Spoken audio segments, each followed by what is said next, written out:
আচ্ছা, সব কিছু কি ছবি এবং ভিডিওতে বোঝানো সম্ভব? আসলে সম্ভব না। আমরা যে জায়গাটা আসছি, এমন একটা ভিউ, মনে করেন দু একটা ছবি বা ভিডিও দিয়ে আপনাদেরকে ভিউটা বোঝাতে পারবো।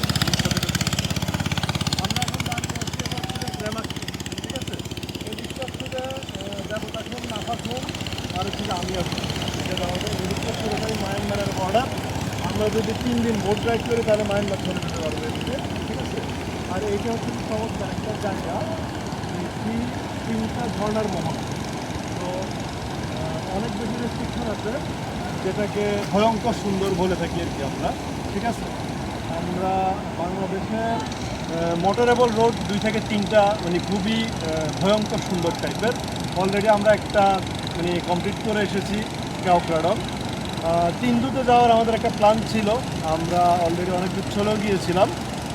সো সেই খাতটা হচ্ছে যে আমরা নৌকা দিয়ে মিটাচ্ছি আর কি, আমরা বাইকে না যেতে পেরে। তো এই হচ্ছে যে বাংলাদেশের ভিউ আর কি, ওভারঅল সৌন্দর্য, পাহাড় প্রকৃতি, যেখানে আকাশ এবং পাহাড় একসাথে মিলেমিশে একাকার। আমরা সমতল থেকে যেটাকে দেখি, আকাশ এবং পাহাড় জমিনের অনেক যে ফারাকটা, তো পাহাড়ে আসলে আমরা দেখতে পাচ্ছি যে খুবই চমৎকারভাবে আকাশ এবং পাহাড়ের মিটালিটা, মেঘের সাথে মেঘ, পাহাড়ের যে সম্পর্ক। তো এই হচ্ছে যে অবস্থা।